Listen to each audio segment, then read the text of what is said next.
The urgent life for Christ versus the comfortable, complacent life. Are you living the urgent life for Christ? Do you have that zest? Do you have that zeal? Do you have that fire inside of you that you just can't get enough of God? And that makes this life purposeful. Okay?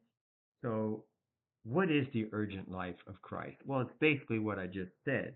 It is a person that is motivated by the things of God, realizing that our time is short here.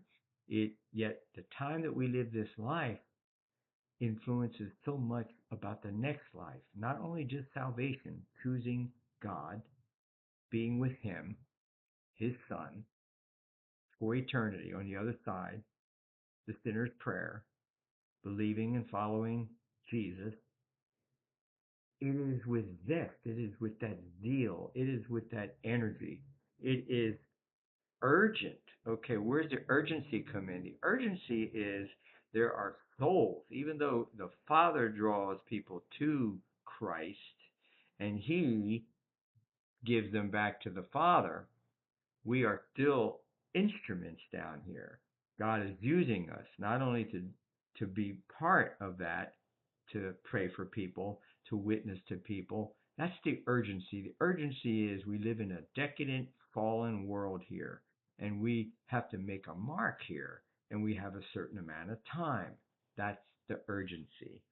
So I ask you, are you living an urgent, vitality filled life for Christ right now?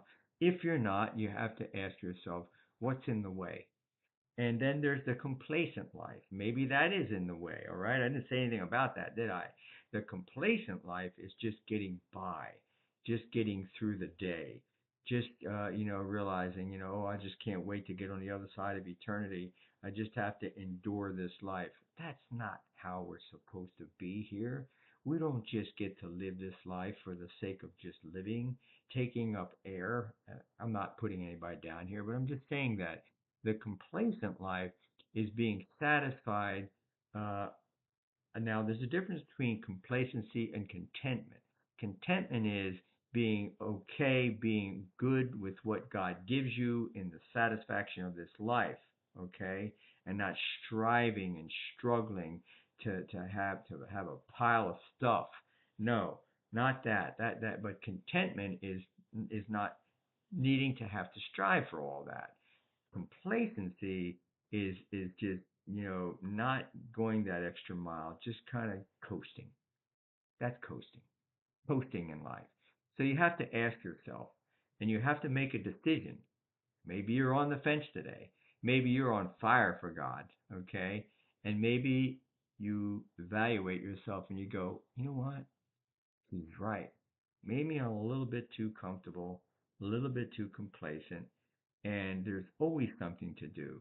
My father lived to be 90 years old, and when he was even in his 80s and approaching 90, he would always say, there's something else to do.